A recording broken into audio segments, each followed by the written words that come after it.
Hello guys, স্বাগতম জনাইছো আন এটা ভিডিঅ'লৈ। আজি এটা ইম্পৰ্টেণ্ট ভিডিঅ' হ'ব কাৰণ আজি এইটো কেৰিয়াৰ কাউন্সেলিং বুলি ক'ব পাৰি বিকজ ইতিমধ্যে আপোনালোকে সকলোৱে জানে আমাৰ যিটো অসমৰ যিটো সেৱা বোৰ্ড আছে সেৱা বোৰ্ডে আমাৰ যিটো মেট্ৰিক পৰীক্ষাৰ ৰিজাল্ট যোৱাকালি দিছে। গতিকে সমগ্ৰ অসমতেই সকলো শিক্ষাৰ্থীসকলৰ মেক্সিমাম ছাত্ৰ ছাত্ৰীসকলে ভাল ৰিজাল্ট কৰিছে। গতিকে তেওঁলোকলৈ অভিনন্দন জনাই আমি কি কৰিম আফটাৰ দেন এইটো হৈছে আমাৰ ডিচিজন মেকিং টাইম আৰু এইটো হৈছে ক্ৰুচিয়েল টাইম।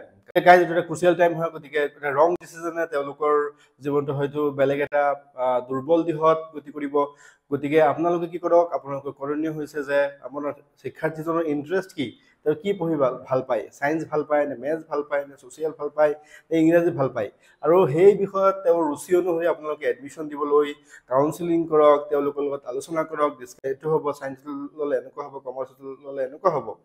আৰু আৰ্টছত বা ছায়েন্সত পঢ়িলে কোনো ষ্ট্ৰীমেই বেয়া নহয়। আৰ্টছত পঢ়ি বহুতো আৰ্টছ মানে বেয়া মানুহৰ আজিকালি সমাজত এটা হেৰি থাকে যে আৰ্টছ বুলি বেয়া, একচুৱেলি নহয়। যিমান ডাঙৰ ডাঙৰ আপোনাৰ পলিটিচিয়ান আছে, ডাঙৰ ডাঙৰ IAS অফিচাৰ মেক্সিমামে আৰ্টছত পঢ়া আৰু ছাবজেক্টবিলাক আৰ্টছৰে হয়। যিয়ে হওক, কথা হ'ল কেতিয়া আপোনালোকে নিজৰ শিক্ষাৰ্থীৰ লগত বঢ়িয়াকৈ বহক, ধুনীয়াকৈ এডমিশ্যনৰ কথা পাতক। আৰু যি এডমিশ্যনত আপোনালোকে চৰকাৰী স্কুল বুলি ইগন'ৰ কৰিব নালাগে, কাৰণ চৰকাৰী স্কুলতো আজিকালি বহুত ভাল ফেচিলিটি আছে। কেৱল মাত্ৰ অভিভাৱকসকল অলপ আপোনালোকে কনচিয়াছ হ'ব লাগে। আৰু যেনেকৈ আৰু প্ৰস্পেক্টাছৰ কথা কৈছোঁ যে এডমিশ্যনৰ প্ৰস্পেক্টাছ 2-3 জেগাৰ পৰা আনিব লাগে, কাৰণ হয়তো প্ৰথমটো আপুনি মন বিচৰা স্কুলখনত আপুনি হয়তো এডমিশ্যনত ল'ব নোৱাৰিব, কাট অফ কেতিয়াবা বাঢ়ি যায়।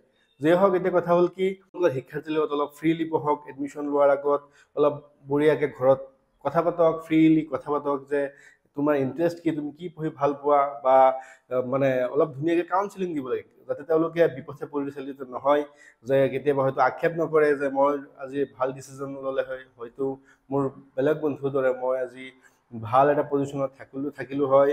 গতিকে আপোনালোকে নিজৰ শিশুৰ লগত, নিজৰ শিক্ষাৰ্থীৰ লগত বঢ়িয়াকৈ বহক, ধুনীয়াকৈ ফ্ৰীলি কথা পাতক, কাউন্সেলিং কৰক, তাৰপিছতহে এডমিশ্যনটো দিব। জোৰ জবৰদস্তি কৰি যে 85-95% পাইছে, তুমি যদি আৰ্টছত পঢ়া মানুহে কি ক'ব, একচুৱেলি তেনেকুৱা নহয়।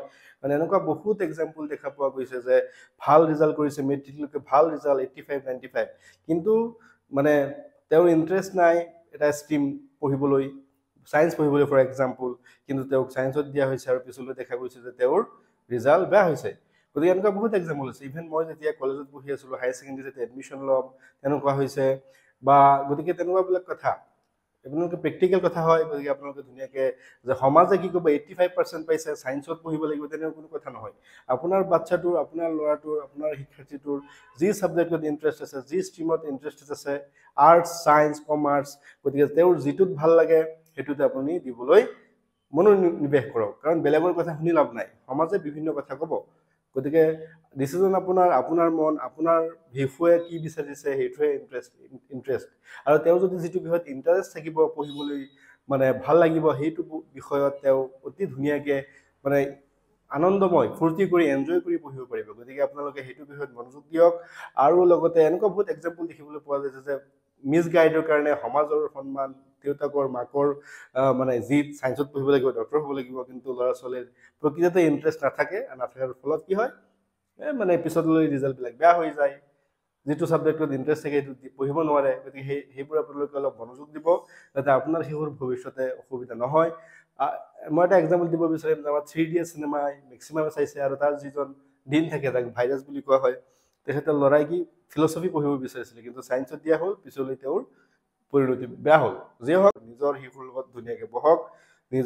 যদি নিজে ভালদৰে নাজানে বা কনফিউজন আছে, ওচৰৰ চুবুৰীয়া যিসকল জানে তেওঁলোকৰ লগত অলপ মাতক, আহক, নিশ্চিতভাৱে তেওঁলোকক সহায় কৰিব। জানা মানুহ আছে আপোনালোকৰ, যিসকলে বাহিৰত পঢ়ি আহিছে, তেওঁলোকৰ দাদা বাইদেউ, ওচৰ চুবুৰীয়াসকল নিশ্চয় ওলাই আহিব, আপোনালোকক সহযোগ কৰিব।